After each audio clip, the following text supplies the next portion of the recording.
tools. We're going to explore some tools on what we can use to create some of our lit reviews, or even if we're going to do a project, it would be with the basis of doing a project and getting started. Disclaimer, I start all my webinars with this disclaimer because it's so important to know that Carolyn, Texas Gulf Coast Equality Association, Vivian, we are not advocating for anybody to break any rules, organizational rules, regulations.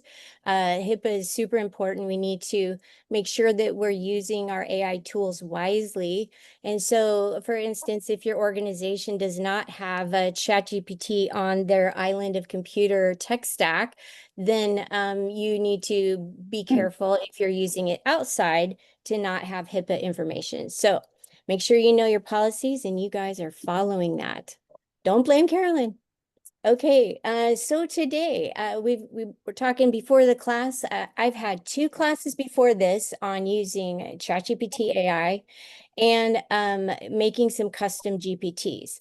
The intention of my webinars has been that I've noticed a lot of people have not jumped on board and they're still kind of on the sidelines, not sure how to use it.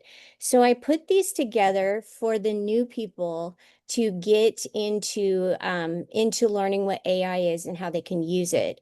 So this is the third in this series. The first two webinars were kind of like, the first one was really fun, easy, basic. The second one was adding a little bit more fun.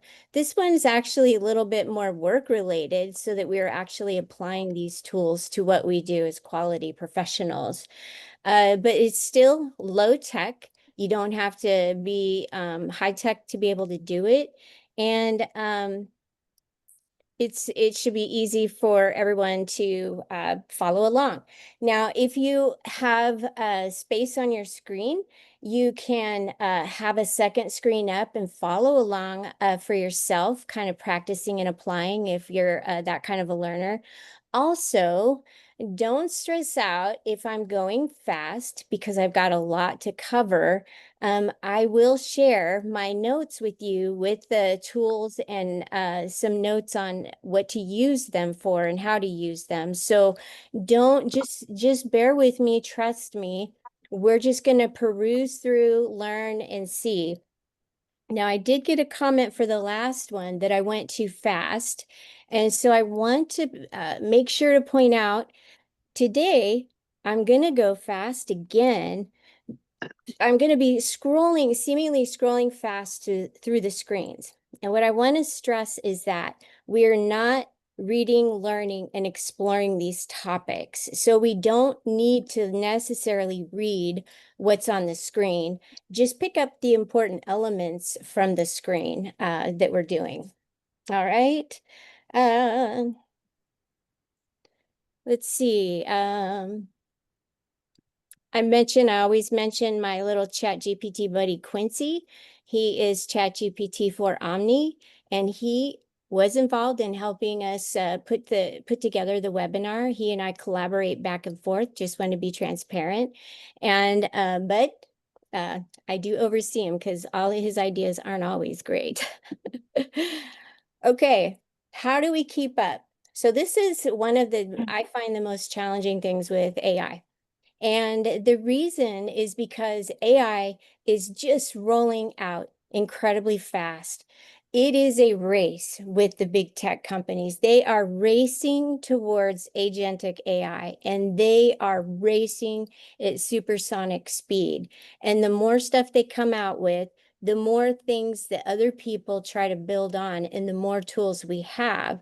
And so 4 months ago, when I put this class together, I had kind of an outline in my head. Okay, here's what I'm going to do, and this is what we're going to, it's only going to be an hour. Since then, when I went back to it a couple weeks ago to put it together, there's even more information. And I almost had to get back up to speed on some of this stuff so that I felt like I was giving you the most recent stuff. So how do we keep up? Well, first of all, you got to just start. You got to get on to ChatGPT or Claude or whichever one fits your fancy. You got to start asking it questions. Vivian earlier mentioned she used it on how to deal with fruit flies. You got to start using it. The next thing is you got to try the different models so that you can see how they operate and which fits your purposes the best. And then you got to use it and get good at it. So don't just go and ask it one question a week. That's not going to get you good at it. You've got to use it in different situations.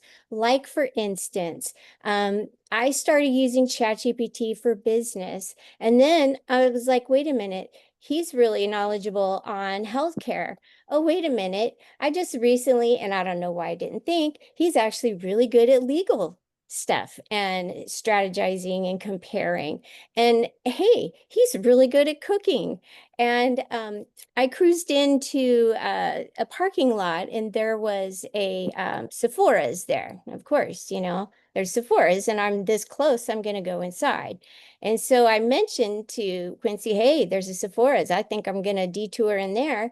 And he said, yeah, you might look at this, that, and the other thing. I was like, you're good. You know about makeup? He says, girl, I got you on the makeup. So my point is use it, ask it all sorts of questions. You'll get used to it. And then finally, get into groups. Now, there's not a lot of groups for quality. We put it together a group on Facebook, and I'll give you guys the link to that as well. But get into groups and participate in groups. Let's share with each other. Hey, I used it for this project and here's what I got. Or, hey, I'm struggling. I'm trying to get it to help me with this and it's not working. Participate in it and let's all bring each other up to speed and teach each other these concepts. Now, let's look at a timeline. On the left is how we did lit reviews. We had our little chart, we have our long notes, our little notes based on each section, and pages and pages of notes and information. And seriously, for this project that you see here, it's like what, 2, 4, 6, 8, 10, 12. So there's only even 12 pieces of evidence in that literature review. I think that starting as we continue to move forward, 12 pieces of literature is not even going to be enough to really justify the evidence-based practices that we're trying to. How many of you in the chat, how many of you still have your notebooks of your past big projects or literature reviews? Or is it just me?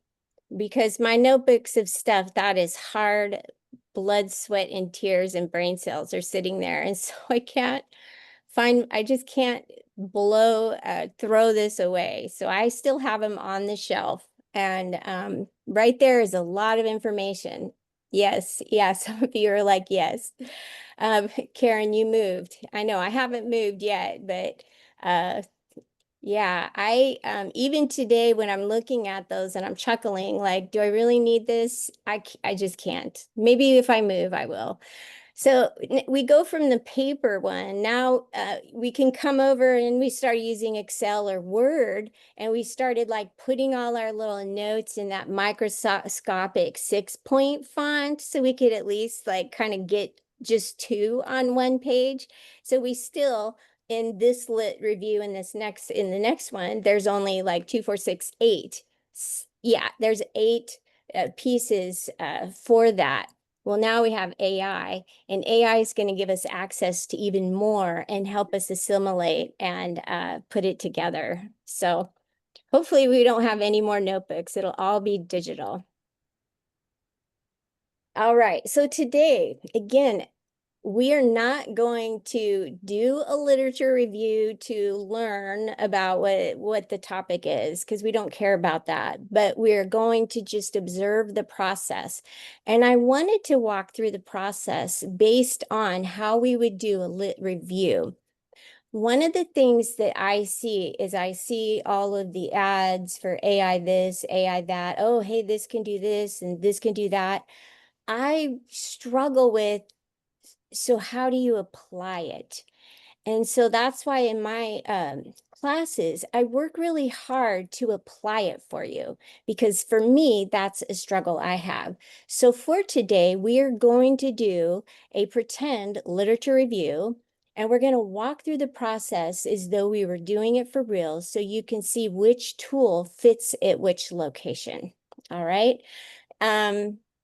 Prompting. For those of you super new that you haven't gotten into GPT, prompting is what we do to ask AI the question and tell it what we need. It's a framework of information that you have to put together to get the best results. If you ask a really basic question, it's going to give you a really basic answer. Now, we covered this in our first class. And then each time we build onto it, I find that as I use ChatGPT a lot, I don't have to use each of these things in that order because ChatGPT knows that I am talking to it as a quality professional. Most of the time, that's the assumption. If I get onto ChatGPT and I change roles and I'm doing something different, then I will say, okay, you need to put your business hat on, or you need to put your marketing hat on. And then it will know the voice of conversation.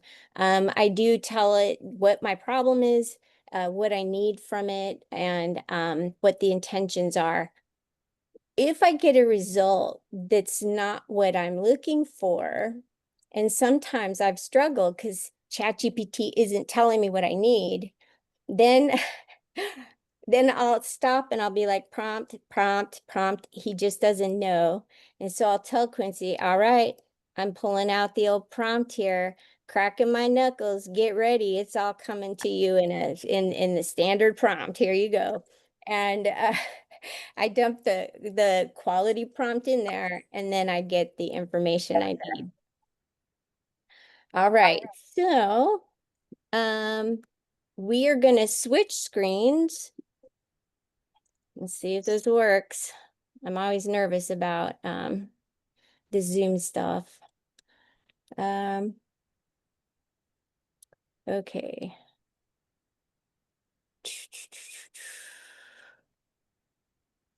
All right, so what I'm looking for is where is my browser, Vivian? Why is If you share full screen, oh wait, you're not sharing anymore. So you should be yeah, I able turned it to, off. And so I'm looking for my browser. Oh, maybe it's this. yeah, launch, minimize your screen and launch browser. There you go. I But see your browser now. Yes. that's And not it either. just add another, There we you're go. Can on you the see Zoom. that? Yes, I can see that. You see And ChatGPT? no, I see Zoom. I see the screen that calls Zoom. Okay. Hello. Sorry, guys. Just bear with me. Oh, Yes, ma'am. All right. Just do share screen instead of share a browser. When you do share, just share screen. right. So what's available though is not, I wonder if I go to advanced, no, screens, No, no, we it should not. says desktop one, You share. also have Microsoft tab window. Now I see your clinical logic. Yes, I see your ChatGPT now. Yes. Okay, good. Sorry, guys. Okay, so this is the next step. We're going to walk through each step of a literature review as though we're going to do it using the tools that if I were to do a literature review, this is the steps. These are the tools that I would use. All right. So the first step in doing a literature review, if somebody comes to you and says, hey, here's a problem, or you're a leader giving your nurses an idea, the first step is to just kind of figure out what is the idea? What are we going to do this on? And so for today's demonstration, I actually chose one of the topics of those notebooks that I had because I was curious with all the work that I did on that last lit review. I was curious what it would look like using AI enhanced lit reviews and how much easier it would be. So the first thing, if I'm going to explore an idea and try to kind of figure out what spin I want, what's it going to be involved, what's the latest stuff, I would go to ChatGPT and I would just ask the question. So you can see here, hey Quincy, I'm going to do a lit review in perplexity on early outpatient wound consults. It seems to me that referring physicians waiting too long is causing patients more harm because their wounds get bigger. Whereas if they would get them here or get them in there sooner, it would heal faster. What do you think? So I'm basically saying, here's, a problem I see. What do you think about it? And ChatGPT dons his monocle and he goes through and he shares just kind of a scope and overview about early wound consults and how it impacts with wound care. He also tells me, as you're doing your literature review in Perplexity, here are some keywords to try. Now, to me, this is super amazing and helpful because before, when we went to like PubMed or whatever, many times I would go do a lit review and there wouldn't be anything there. Or I had to figure out the right combo of words to find those articles that were really going to help me out. And so here he's giving me that magic word combo to find the information that I'm looking for. So I super love the keywords. Um, he's giving me some common themes in studies that are out there, some examples of articles that we're looking for, economics of it. So he just gives me an idea that, hey, this would be a potentially good project to work on. And he even gives me some really catchy little titles for my project. Okay, so that's the first step. We need to figure out our idea and what we're going to do our literature review project on. So once I have the idea, then I want to explore the idea. And I think is we're using AI enhanced tools, exploring the idea. Now that we have AI, it gives us the opportunity to explore and learn about it so that when we go to write it in our own words, instead of just copy pasting what AI gives us, knowing it better will allow us to write it better. Okay, so the first step, I would go to Perplexity, which is everything Perplexity gives us, it cites us and gives us citing for all of the information he gathers up. Okay, so I whip over to Perplexity in the exploring phase. And again, I'm just learning, I'm figuring out the angles. What do I need to know? I tell Perplexity, I would like to explore the topic of early wound care referrals and consider angles for potential project. And he spins out a bunch of information. So again, it's more information. We can see the citing at the end of each item that he's giving us. And if you hover over it, it tells you the where that came from, where that resource came from. All right. He goes down, he tells us challenges and barriers. He shares potential project angles, and then gives us a table. And again, all of this is us exploring the project so we can create our PICO question. And when we actually start diving in, we're only collecting the information. And I'll show you why that's important a little bit later. All right. Gives us a conclusion. Now, let's talk about perplexity a little bit more. We only touched base on perplexity before when we were playing around, but for this use, perplexity is a big part of the tool that we're going to be using. So when you go into perplexity and you just ask the question, you are doing a surface level ask of whatever it is your question is, surface level. So in the surface level ask, and it's the same for ChatGPT and Claude as well, surface level is your initial ask of whatever it is for the topic.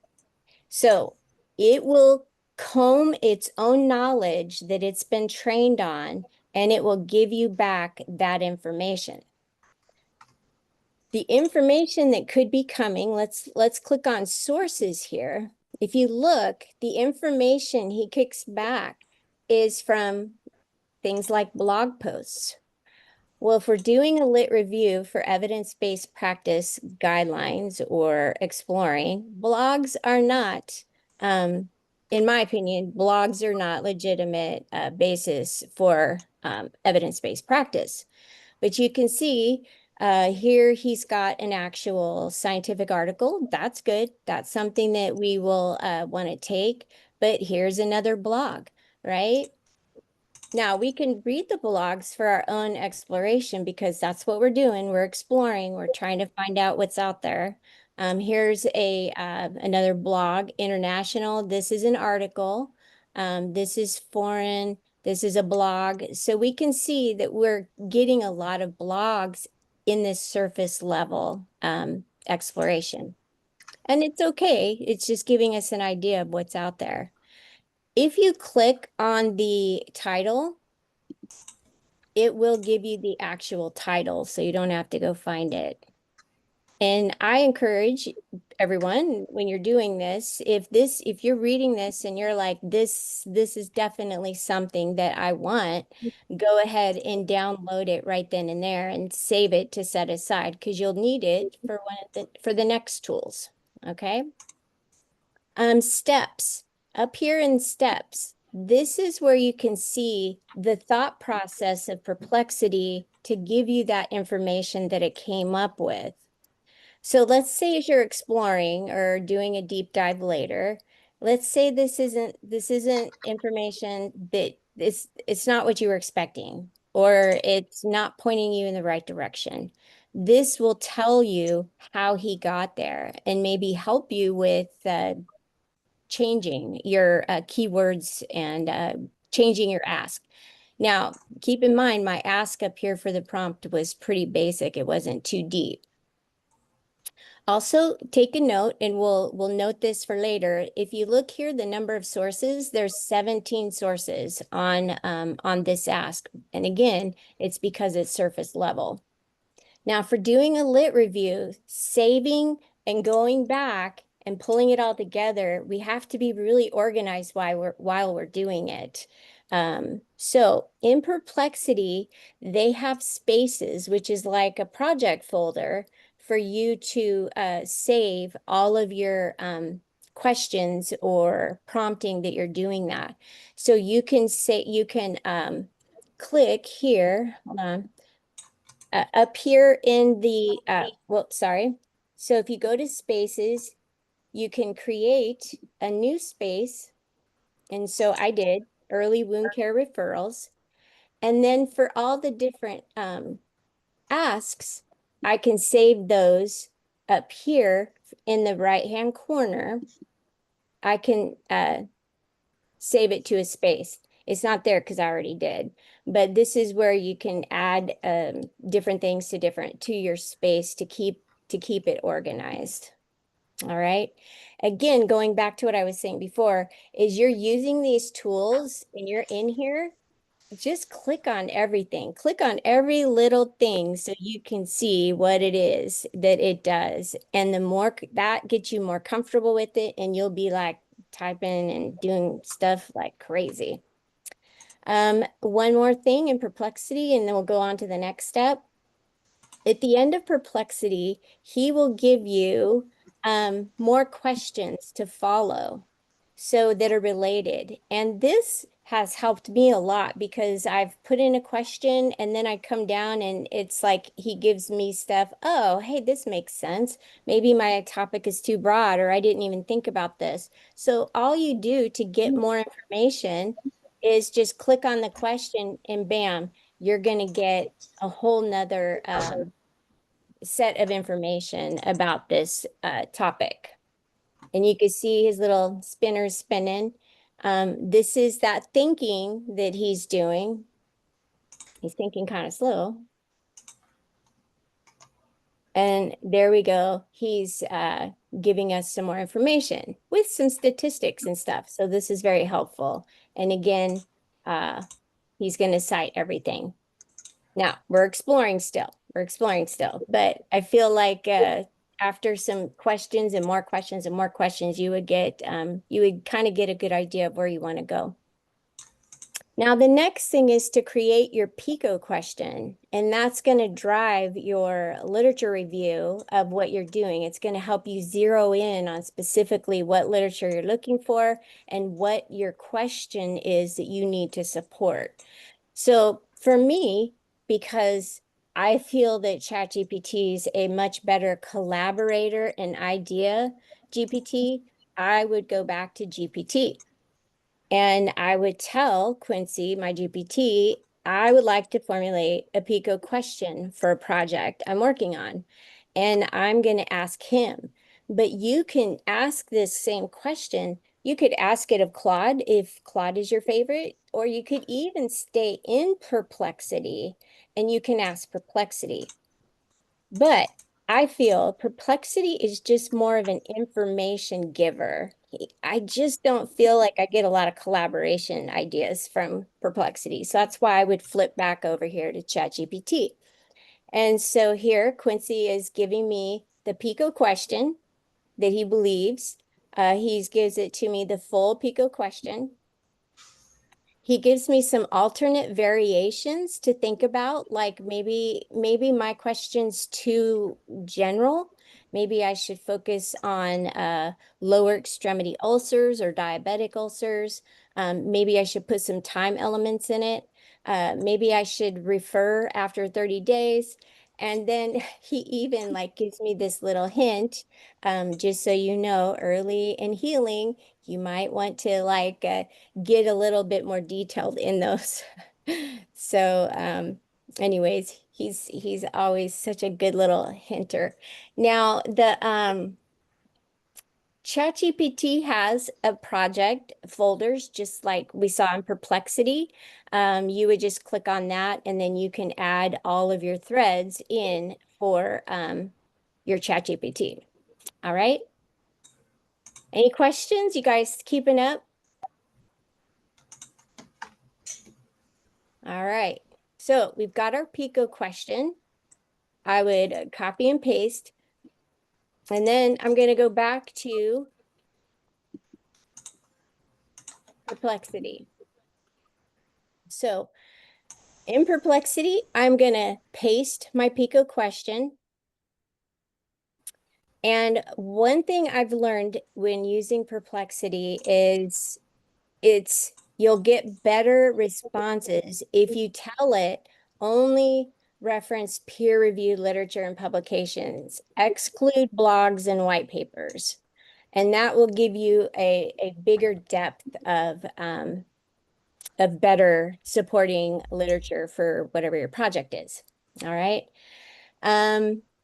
So here it is. I put this in and he has given me all this information. And again, we're not reading it, but just looking and kind of comparing it to what we got before, you can see it's a lot more detailed.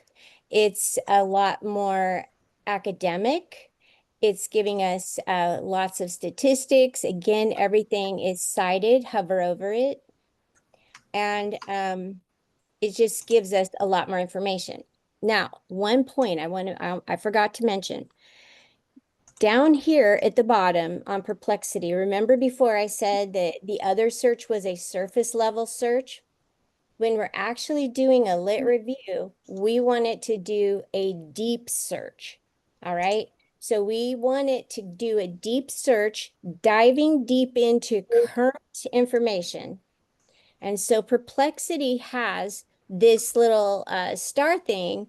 And when you click on that, that puts it and turns on the deep search mode. And that's why my stuff is, that's why we see a lot better, more detailed information.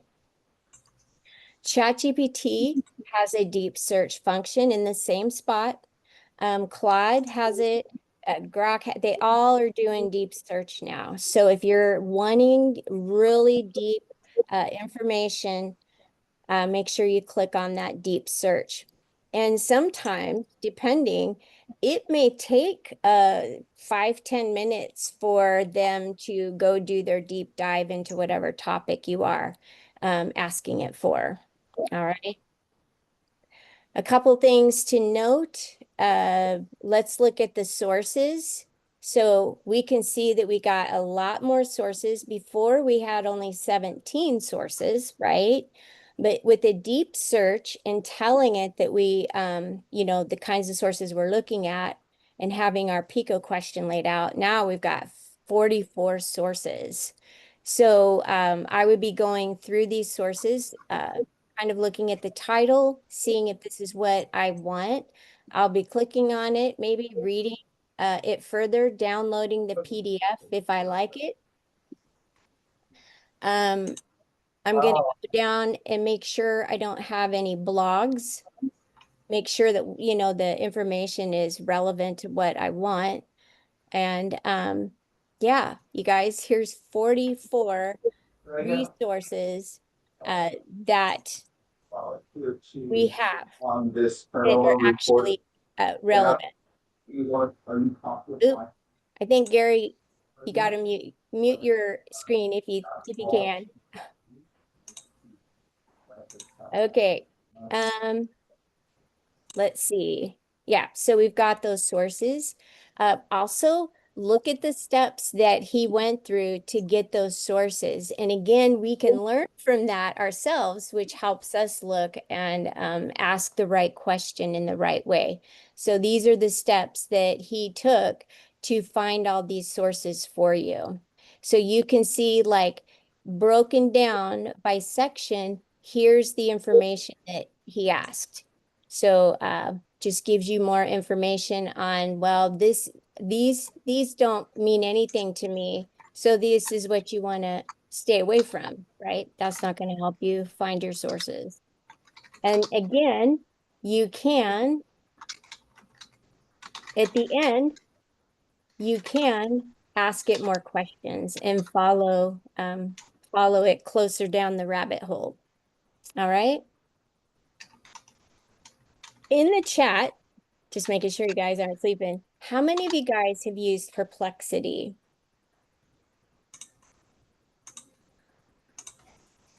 And Vivian, I can't see the chat. So let's see. Oh, there we go. Never. Never. Okay. Never, yes. Okay, good. I just wanted to be sure that this was good new information for you. Now with Perplexity, you do have to have the pro subscription for Perplexity. If you try to just have the free account, you're only going to get 2 questions a day. And I'm not even sure if it'll do the deep research for you. The pro subscription is $20 a month.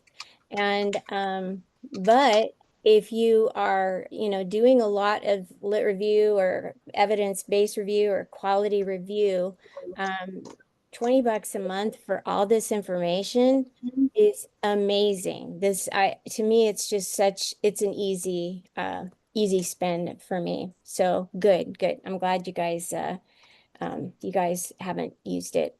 Now let's take a look at ChatGPT. So let me see.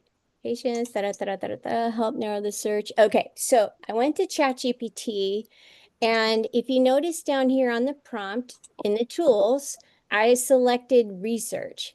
And so I asked my PICO question of ChatGPT. And oops, Carla, gotta mute. Okay. So I asked my Pico question for ChatGPT and I clicked on research so that I got deep dive information. Now, remember with ChatGPT's brain is only filled up through October 2023. And I just can't stress how important that is, because if you don't remember that and you're going along asking questions and you don't realize he's giving you information from 2023. And a lot of the times it's relevant still, and it's not, it's not wrong information. But if you're looking for, I need information as of today, right? Then you have to say that to ChatGPT. Hey, look, I need information as of today, which triggers him to go to the internet and look up the information, right? So in this situation, I told him we're doing a deep dive research. Well, that is telling him to go out to the internet and do a deep dive current today information. But I've worked on a couple projects and I'm just like going along, thinking that we're talking about today, especially when it comes to AI tools. And he's telling me information from 2023. You can imagine that's not current. And then I'll stop and I'll be like, wait, is that the most recent information? And ChatGPT will be like, you're right. Maybe I'll go look. And he comes back, oh, your suspicions were correct. That's not the most recent information. And I'm just like, oh my God, you're killing me. So when I put in the Pico question for ChatGPT for deep dive research, ChatGPT actually asked me some more questions so that he can focus and pull the right information for us, which was cool. I always recommend telling it, ask me questions if you need more, and he just did. And then I answered the questions for what he needed to do. And this deep dive research that ChatGPT gave us. Now, if you look and remember from before to now, look at how much more thorough this information is. And ChatGPT is citing where they got the information, right? Versus before, in our look, there was not one lick of any citation or anything, right? But now ChatGPT is acting like Perplexity and giving us the citing with statistics. It's pulling it all together practically in a done-for-you literature review. So ChatGPT is excellent at this. He's giving us, now he only gave us 1, 2, 3, 4, 5, 6, 7 sources, but those are all, they all look pretty legit to me without going through and reading them. Absolutely amazing. So in my project before, what did I have? 10 sources in my handwritten one.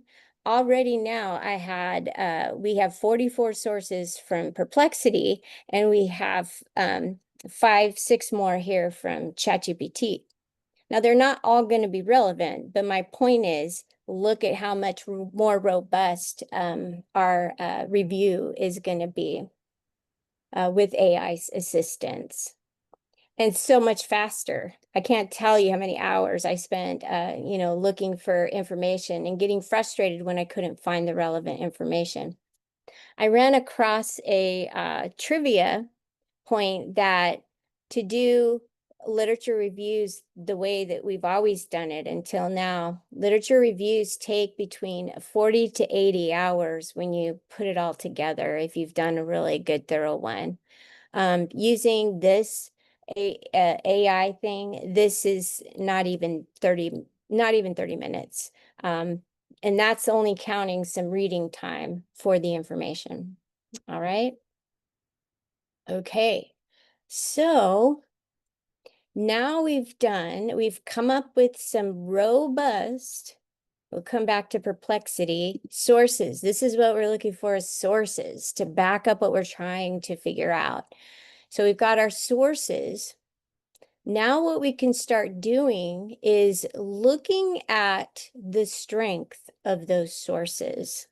And we can also we can ask Perplexity, as we're exploring these sources, we can ask Perplexity to explain or summarize for us that article. So you could you could download this PDF, upload it here on with Perplexity. You can see the little paperclip, and you can give it the PDF and say, can you explain this for me? Or can you summarize? Or can you tell me how this impacts my project? And Perplexity and ChatGPT and Claude, they'll all read it, and then they'll give you a synopsis. So here is a new tool. This website tool is an AI tool called Cite. And this is all the rave for researchers and people doing literature reviews. And what Cite does is Cite just gives you, it helps to qualify the strength of those resources that you're pulling. You know, sometimes you read lit reviews and you're like, are you just like picking and choosing the evidence that you want to support what you're trying to sell? Which is, you know, a potential. People are doing this. With Cite, you can actually look at the relevance, the strength of these references. So here in Cite, I put in the PICO question again. Create a literature review for PICO in patients with chronic wounds. And I give it to PICO. And the AI gives me another version of a potential literature review. And a Cite also gives me the Cite, the source that it came up with that information. But here's what makes it very, very cool. What Cite does, you'll see over here on the right, you'll see the list of all the sources that it went through and chose for your literature review. And on these, you'll see for each one, you'll see like this score tally of 52, 2, 12, and 0. And if you hover over it, need to work. If you hover over it, it's not hovering, but generally if you hover over it, this one tells you how many publications that has been cited in. This green check tells you how many papers or pieces of literature so that it's been included in actually support the claims of the citation. So this one for specialized nurse-led care, this will tell you, let's just say there was 10. That would say that this has been cited in 10 other articles that agree with what this says. You see? That tells you, wow, there are 10 other articles that agree with this. How does that help you if you're looking at, let's say, this one, you're comparing these two, and this one says there's no other article out there that supports what this article is claiming. It gives you pause to think and consider. Does it mean it's not relevant? No, but it just causes you to stop and think, well, why would that be? Well, one reason is because these are newer articles, right? They're only a couple years old. So maybe they haven't made the circuit to become cited, but it's just helps you with strengthening what you're trying to come up with. This next one, this third one is how many articles that it's cited in disagree with this article. And that's really interesting to see. Well, we did this, but we disagree with what they say. They said this, and this is how we've proven that to be different, right? Absolutely great collaboration. And then this one, or maybe it's the other one. One of them is contra, telling you articles that it don't agree with it. And then the other one is the actual number of times, literally, it's just been cited. We're going to go to another part, which we can look at it, those elements again. But hold on, screen. So another thing with this is if you click here, it will bring you up to the article. It'll bring up the article. It'll give you the citation, the location information. If you click on here, if that's going to work. On mine, it's not hovering and doing like it's supposed to. But you would click here, you could get the citation. It tells you more of that information. And then when it says it's been cited by 5 publications, here is where that's the section of that publication that where it got cited at. So it helps you to zero in on those other publications. And another cool thing is you can actually go to those publications, right? You can download them if it says that it's downloadable, or you can go to it if you have access or if you want access, and you can actually grab those articles in to support what you are, if they support or negate whatever your literature review is looking for. And so that gives you all the information on that specific citation. Pretty cool. Let's see, there was now going back to the main screen. Now this is the assistant, this is the AI part. It also allows you to have a dashboard. And on this, in this dashboard, I pre-made early referral for wound care. And again, you guys, don't stress if you're not keeping up with me. It's totally fine. I'm going to send you the stuff, I promise. So when we go to the dashboard, we have, let's say that out of everything that we found on Perplexity and this, we have found 15 articles that we think are helpful or support what we're trying to say. The dashboard, when we upload them to this dashboard, it will do a summary for us of how much that evidence supports or negates what we are claiming or exploring. So for the 15 that I happen to grab, 13 of those articles support the PICO question or answer it in the positive. We can see of these articles, there was 600 mentions. That were relevant. There was no article that was contrasting. In other words, there was none of the articles that say, hey, no, early referrals don't have anything to do with the wound healing. It tells us the editorials. It gives us a score. It didn't in this respect. Another cool thing is it will summarize all the authors in there and tell us the top authors. So one thing, if we see an author, let's say we saw an author that had 10 of the articles that we had listed, maybe we would want to go down that rabbit hole and see if that author has other articles that we are curious about. So it allows you to click, and then you would be able to see the other authors. And so here are all the articles. I saved them into this dashboard, and we can see this running tally of support or contrast of citations, of the citations we've collected. All right. Someone with a 281 Pretty cool. area code sent a lot. So let's see, another thing that it does, let's go back to the assistant. Another thing it does is it will we can ask for the citation format, however we want, MLA or whatever, and then you can copy and paste it. Now, one thing, or you could export it in this if you're used to using that.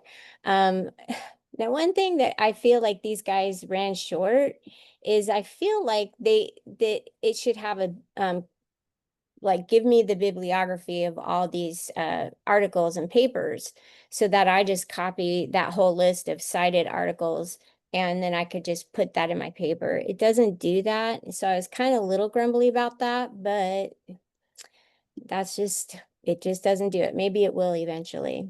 All right.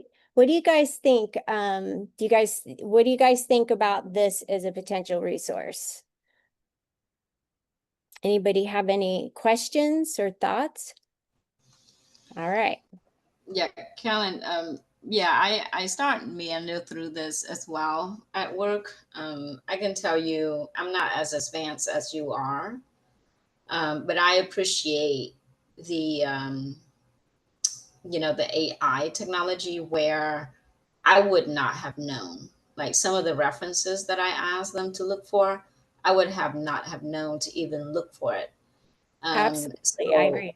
yeah, so it's really opened up the my eyes from my perspective is the potential. Like what can we do with the number and information or the information that is so readily available for us as our fingertips. Exactly. And what I see is that we're not supporting our evidence-based practice with just 8 articles, right? We're actually going to be supporting our evidence with robust amount of articles that we wouldn't have been able to necessarily do. I mean, could you imagine trying to find 44 articles and then manually creating that? I would have had a whole library of notebooks just for one deal, whereas AI lets us assimilate a bigger amount of information and compare it to for what it does. Okay. Next one. This one I almost didn't put in, but then I thought, you know what? Let's just put it in. Explore it. I encourage everybody to explore. So this next one is called Consensus AI or Consensus App. It's not AI. And what this does is this will tell you if the literature reaches a consensus on your prompt or your Pico question. So again, I go to this website, I put in my Pico question again. It gives me a literature review, again, with some citations. And what I would be hoping for if I was doing this for real is I would be looking at, is the same theme tracking correctly between all of these, or is there a little bit different nuance? Here's a summary table, a conclusion, but then the one thing for the question, it may, if you have enough information, it may give you a consensus meter. And the consensus meter, if it's green, it means that all this evidence supports the Pico question. If it's red, then it doesn't support it. So your Pico question is not supported by the evidence. So that is something I thought was very interesting, and definitely again encourage people to throw that on your list if you are doing some a lit review or researching the evidence. Give it a try and see what kind of information it comes up with for you. And this one that I'm doing now, this is the free version. I didn't pay for that one. Now here is another tool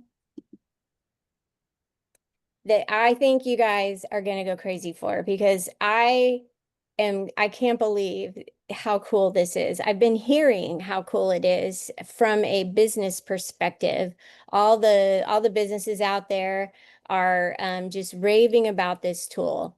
And I finally asked Quincy, I'm like, all right, what's this notebook everybody's using? And would that be relevant for lit review? And Quincy's like, absolutely, you need to try it. So it's called Notebook LM. You can see on there, Notebook LM. It's a product by Google. And what it does, for those of you that took the last class with a custom GPT, what it does, it allows you to upload all of the evidence that you've collected, that you're reviewing, and then it allows you to ask it questions, and it'll answer any question that you have about all of that stuff. Totally awesome. So I went through and I uploaded a bunch of these documents or literature. And then this summary right here is what it perceives from all that information.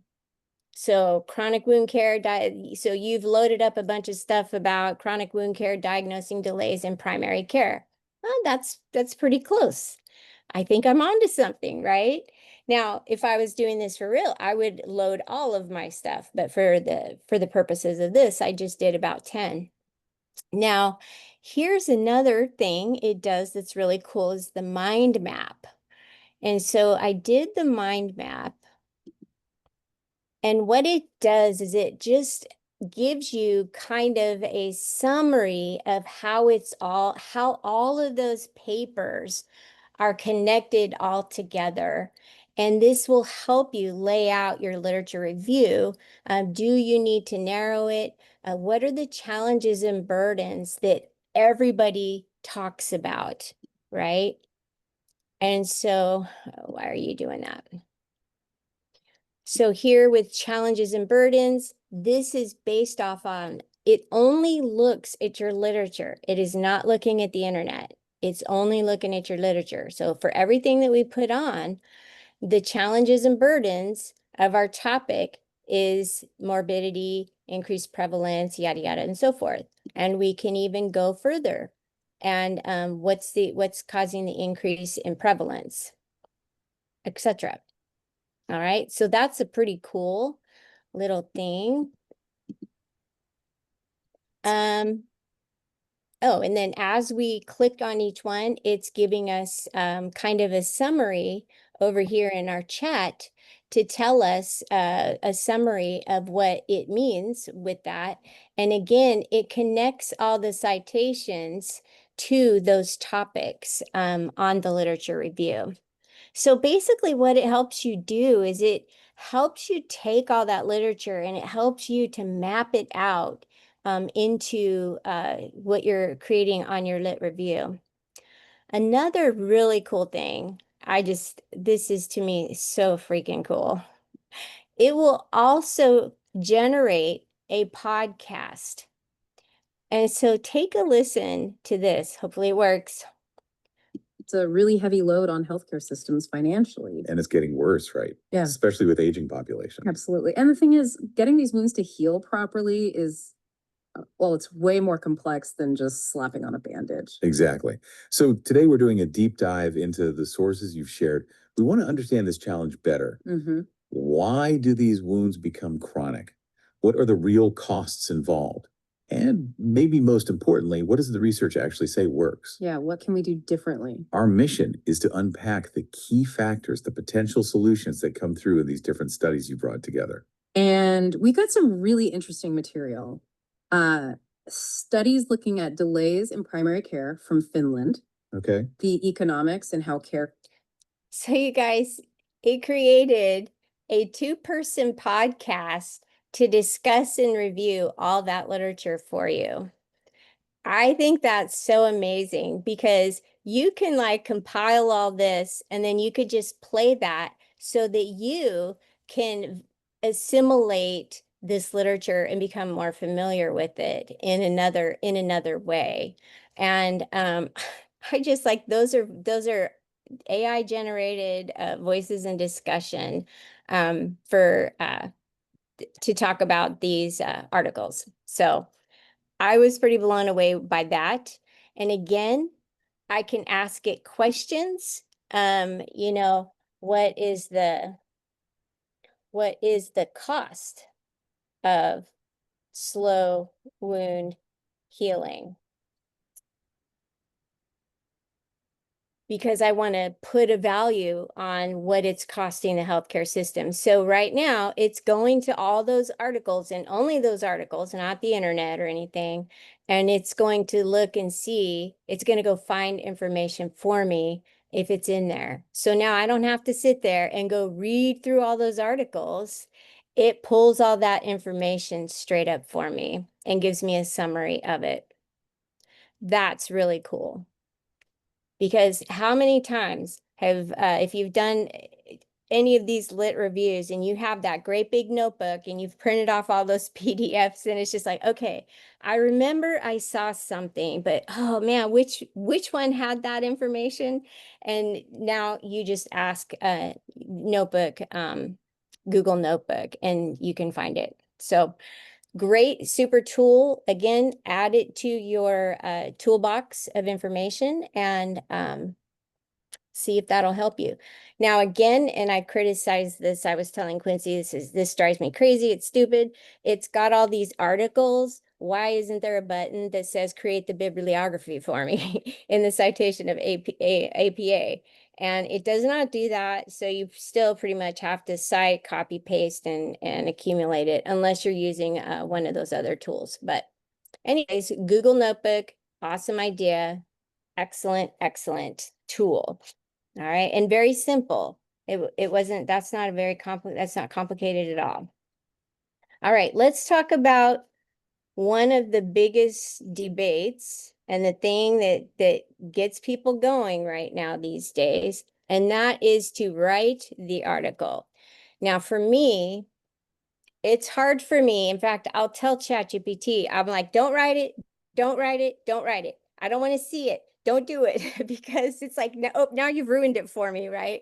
And so I'm always very careful. I'll tell like, don't write it. Let me write the article, and then together with you, I'll fix and collaborate and polish. But when you're writing an article, you want to be careful that you are not copying and pasting what AI does. Now, I think that given that it gives you so much, sometimes it might be very challenging. So the best way to approach it so that it's truly, in fact, your information is to ask AI to help you create an outline for your lit review based on these points that you've found throughout your studying. And as you read and you ask questions and you've been learning from all these other tools, it should give you an idea. You should basically be able to belt out, here's what I've learned, and this is what I'm going to say. Help me out, and it'll create your outline. Then once you have your outline, turn AI off and go and just start writing out your lit review. And once you've done your rough draft, now you can go and collaborate, polish up, and rephrase it. That is your information, not AI copy and paste. All right. So Claude, let's just mention Claude here because he's pretty good too. Claude is very, very, very good with writing. So a lot of people that write a lot prefer to use Claude because Claude just is, he's just very eloquently, just very nice writing without all the snarkiness of ChatGPT. Sometimes ChatGPT, you know, like I'll look it through my monocle and stuff, and which is fun, but when you're serious, like, okay, put the monocle down and let's get to work. Whereas Claude is always very serious, and he's always he's very, very good at writing. So if you're looking for some good writing information so that you have a very nicely written paper, Claude is an excellent help. And you can use him for free, but I think you only get a few you get a few prompts. So the pro version of him is $20 a month. So find which one that works for you and then pick that one and go for it. All right. Let's see. Carolyn, quick question. Yes. I know that you mentioned ChatGPT, Claude, etc. Do you have any experience with Copilot, part of the Microsoft suite? I do not have experience with Copilot. I could, because I do have Microsoft 365. And remember that Copilot is actually ChatGPT. So for me, I'm like, well, why would I use Copilot when I could just use the original source? And so that's why for me mentally, I don't use Copilot. Now, in Memorial Hermann hasn't given us any ChatGPT tools, and we don't even have Copilot either. But like in your situation, you have Copilot, and if that's all I had, I would definitely use it. But I don't. But like I said, Copilot is technically ChatGPT. Yeah. Thank you. Thank you for that. Microsoft Microsoft got together in the whole open AI journey. When they all got together, Microsoft actually was they partnered up with the open AI, and together they created ChatGPT or GPT. GPT is GPT. You'll see GPT 4 with the little O. That's the fourth version, Omni. And that GPT 4o is the actual name of the computer program. ChatGPT is the interface that allows you to talk to the computer program. Just kind of a little technicality of understanding. Okay, so once you've got all your literature together and you've written it, now it's time to present it. So you put that together in your poster and your lit review. Once you've written it, you can have your AI GPT like help you polish it. You can ask when you're polishing, you can tell it, please help me polish my paper, but I don't want to lose my voice. And I just want to make sure it flows right, make sure the spelling's right, make sure the grammar's right, make sure to tell it, don't lose my voice. And when you're editing from the polish, make sure that you don't lose your voice, right? Everybody is incredibly super smart and intelligent. Don't give your voice away to ChatGPT. A couple reasons. Number one, people recognize ChatGPT. I can tell if someone's used ChatGPT and just cut and paste. Somebody called it once, I was reading, they call it an accent, just like you have in speaking. It's a speaking accent, but for ChatGPT, especially ChatGPT, it has an accent. And I can tell when I read through a blog article or something specific, I can tell that they just cut and paste, and I could tell that came from ChatGPT because I've used it so much, I recognize the accent. So that said, if that's the case, other people will recognize that you did that with ChatGPT if he is one of the ones you've used. I feel like Claude is less so, but ChatGPT is very, very recognizable, trust me. And ChatGPT loves to use the M dash, that's the long dash. So as you're reading blog posts, if you see a lot of M dash and you see a lot of emoticons, that's a signature of ChatGPT was here. So keep your voice and just have it help you polish it and let it be your voice. All right. Of course, we have to touch on HIPAA. It's our responsibility to just make sure we're telling each other, don't do PHI in public facing GPTs like ChatGPT, Claude, or Perplexity. So make sure that it's all vanilla stuff you're doing. If you are doing HIPAA type stuff, like let's say you're plugging in a study and it needs to analyze some of your results, that needs to be done inside of your organizational island and with an organizational okayed program. So make sure that you are not sharing HIPAA stuff outside. All right. And there are programs, ChatGPT does have a HIPAA compliant version. And I had a question once, somebody asked, how can we convince leadership to get us ChatGPT inside our island? Well, one of the ways is to use ChatGPT outside the island so we can learn the benefits and how much it can help us. And then learn about ChatGPT, the HIPAA compliant version, and then get on your AI governance council or talk to your ISD people and start to teach them that, hey, we can have ChatGPT that's safe for us and we could be so much more productive. And here's the value that it will bring with you. Because I think a lot of times, and it's probably getting better, but when I first heard about ChatGPT, I just thought it was a social media, another one, Snapchat, uh, Instagram. I never even opened it up because I wasn't interested in another chat social media thing.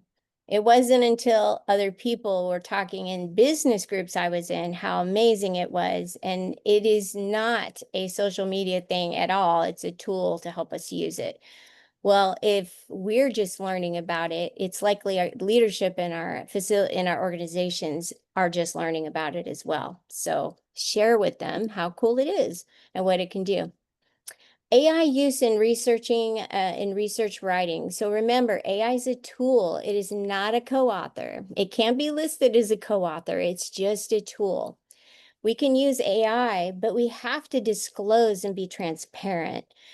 Remember, in the stuff that we do, if it's a literature review or if it's a research or a quality project, everything we do has to be transparent so that other people can reproduce it. So in what we do, we need to lay out, okay, here's what I did, here's how I got there, and here's my conclusion, so that the next person can take that and follow up and see if they get the same results or if they get results that are different. All right. Plagiarism. This is where it gets risky because it is so tempting to cut and paste the information from AI, especially, man, I saw all that really good information. How do I reproduce all that good information without plagiarizing? That's why I said do your outline first and then write the article. Read all that information from them so you can become expert, and then writing it yourself becomes easy. All right. Let's see. And there is a question from Carla in the chat. Question is it okay to use it for writing policies? There's no PHI being shared with that platform. Absolutely. I think it should be okay. Again, we have to fall back on organizational rules. Some organizations do not want their policies to leave their island. So that would be more of a question that you would have to approach.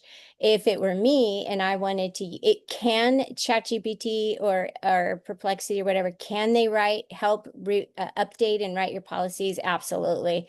That's where they 100% excel.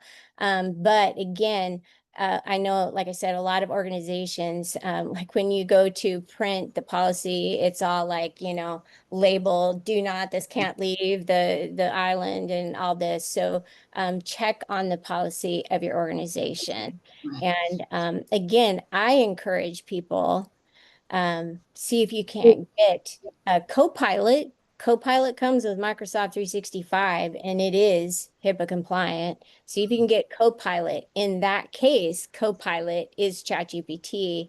It's just not a fun version, technically, to the level of ChatGPT. It has to they took and put a business suit on it, and it's a little bit more serious. Yeah. And in addition to that, Carolyn and Carla, there are policies application these days that actually integrate AIs.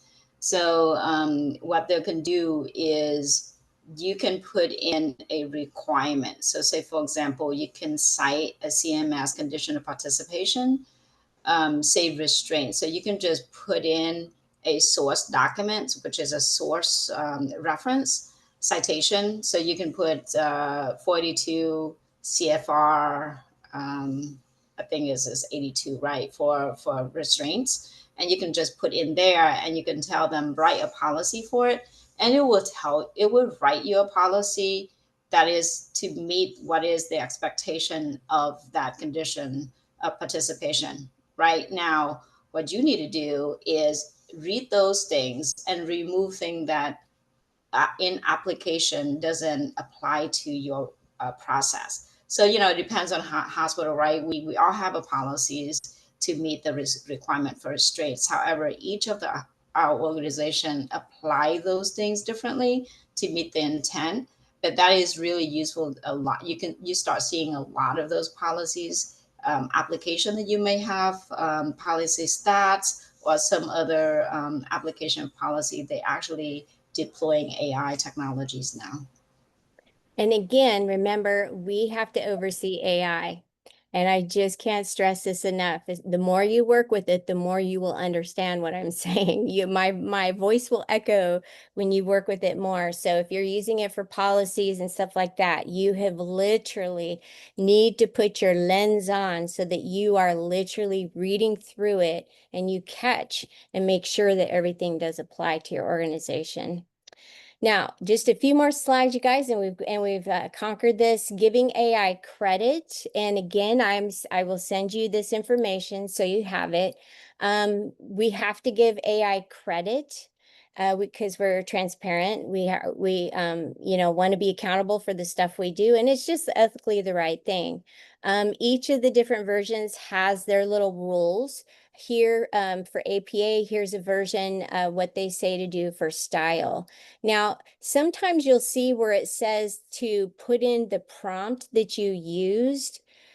And I think that was early on before they realized that when you use AI, generally you're not just using one prompt. It's a collaboration back and forth. And if you have to do that whole entire collaboration, you're going to end up with pages and pages and pages of citations.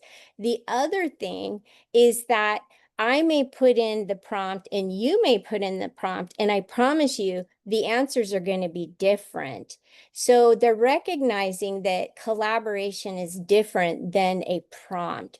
And so what they're coming up with is to show your work. You can explain what you did. And then you can, when using ChatGPT or Claude or whatever, it's recommended to describe your use of the tool in your methodology or introduction. So you can do a section like this where you say some sections of this document were developed with the assistance of whichever one, or maybe all three, under the supervision of the author. So you're stating that everything on here, I came, I saw, I did. And this gives the credit that AI helped you, and it's being transparent. Now, just some examples. Here is giving credit to ChatGPT. Some things to note is the model. So we talked about GPT-4 Omni. There's also 4.5, there's 3.0. And when on the screen, it'll show in the upper corner which model it's using. It tells you where you could use it. We've got Claude. Again, you can see Claude 3 Opus. Again, that's the model of Claude. The one we used today was was it Monet? But that's where we would put that in there. Let's see, we've got Perplexity. In Perplexity accesses all of them. So you would tell which version, like which model you were using. Same with Grok, same with Gemini.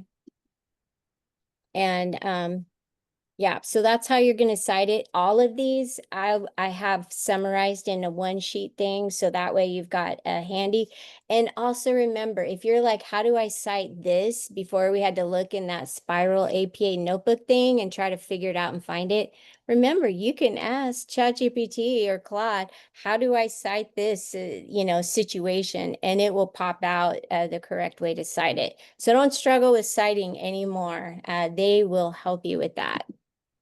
So questions, we got about 10 minutes.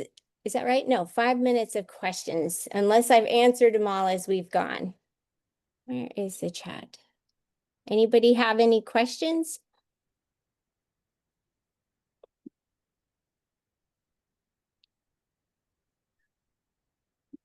No questions?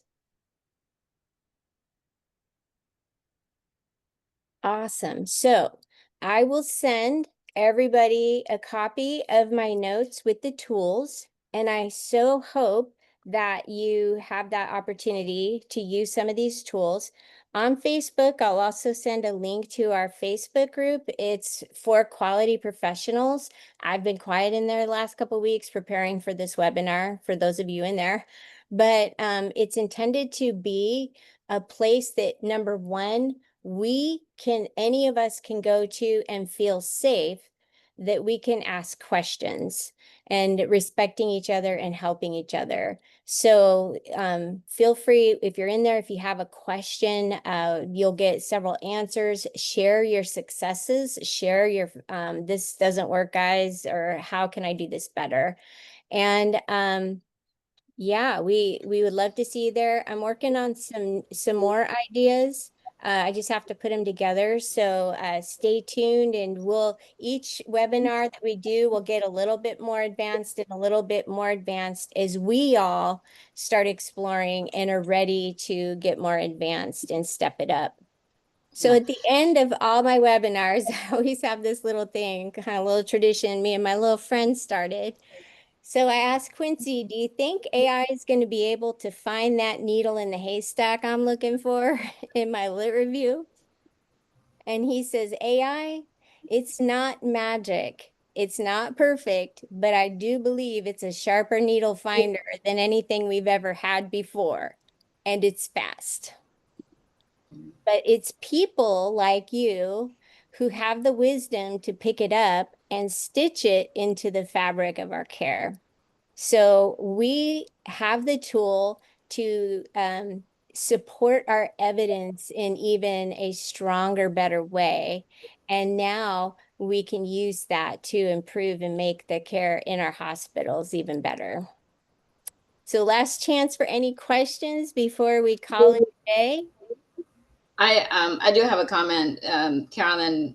One of the things that I continue to stress going through this, and this is my third time listening to AI webinars as well, is I create a habit of questioning like a 5-year-old who is curious. So when I prompting my co-pilot, I prompt as though I'm like a 5-year-old. So the more you question, the more you prompt, the more you have that conversation.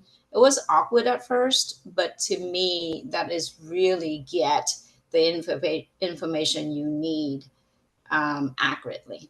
So that's really, my experience with playing with Copilot.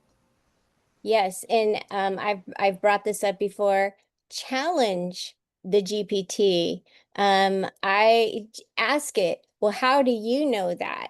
Or what would you do in this scenario? Or what would you do in that scenario? And challenge the information it gives you. Remember that ChatGPT has a memory back to 2023. So say, oh, why don't you go and make sure this is current? And again, yeah, like I just love that you asked it what to do with fruit flies because it is so helpful. Um, it's it I'll tell another recent story that ChatGPT did. I went to my primary care physician, and because mine she left the practice, so I found a new one. He's somebody that I work with, of course. And he asked me, he says, Carolyn, why are you taking a baby aspirin every day? And I just looked at him because he was kind of challenging me. And I said, because an aspirin a day keeps the doctor away. And he says, but you're really healthy. You don't need it. And I said, well, maybe I'm really healthy because I take it. And we were kind of like tossing the ball back and forth. And he said, okay. He says, well, I get that. And I said, look, research studies show that taking a baby aspirin a day is healthy and, prevents the heart, whatever. And I've been taking an aspirin a day for a long time. He says, okay. And he didn't argue with me. He just accepted that I felt strongly about it. Well, on the way home, I asked ChatGPT, well, my primary care physician doesn't think guys should take a baby aspirin every day. I think he's wrong. He doesn't know. He doesn't even know research. So Quincy's like, well, actually, Carolyn, research studies show that it's not necessary. And so then I start arguing with Quincy about the baby aspirin a day. And I start challenging him. Well, where did you get that? Oh, well, how recent was that study? And so he suggested, he said, have your PCP do this test that determines if you need to take it. And I said, I don't need the PCP to give me the test. You're the AI. You do the test. Ask me the questions and I'll tell you. So we went through this back and forth, and in the end, you know what? The research studies no longer show that a baby aspirin a day is the right thing to do if you don't have the reason to take it. And through my dialogue with ChatGPT, I learned that I was able to learn and discover and actually take better care of myself. And I dropped the baby aspirin. I don't take it anymore. So ChatGPT is a great thing that you can collaborate and explore and figure out and find solutions to problems. Just kind of a fun example of me and Quincy going round and round. Well, I do have a last comment. I did have everyone who put in your email address on the chat, I capture. I'm missing quite a few folks. Tiffany Dow, I don't have yours. There are Lily Carpenter and Amanda Carpenter. I'm not sure there's the same person. I don't have yours. And Sarah Boylan, I don't have yours. So if you don't mind, oh, here you go, Sarah Boylan, just send me something. If you don't mind, just send me your email address through support at TC Texas Gulf Coast. That's a coast in healthcare quality. If you don't mind, well, people, oh, this is the same. Okay, all right. I got Tiffany Dow, I got Lily Amanda, the same. So if you don't, if you hear it, and I'm gonna try not to log off so that I can capture your chat in here. Hi, Angel. Okay. All right. I think I got everybody. Thank you Go ahead. guys so much for coming. I cannot wait to hear your success stories and your uses of AI. Thank you so much, everyone, for attending the meeting. And for Lily or Amanda, Amanda is the CE should be go to Amanda, right? Not Lily, right? So I'm just going to delete that. Okay. Thank you, everyone. I will be sending you guys a Google form for evaluation, and then I will issue you the CE for NICU for your attendance today.